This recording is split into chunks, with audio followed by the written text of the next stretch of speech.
Hozir o'zi yangi shu ishi yuzayotgan ukalarimizga nasihat qilib chiqdim-da. Ey, yangi ish boshlaganlar. Musulmonsan. Tavhiddasan. Haromdan uzoqsan.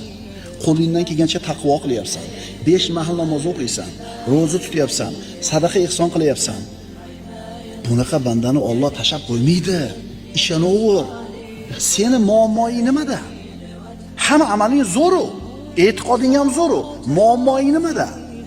Shoshib ketyapsan. Sen bir yil do'kon ochsang, siraz pul unaqa bo'lmaydi.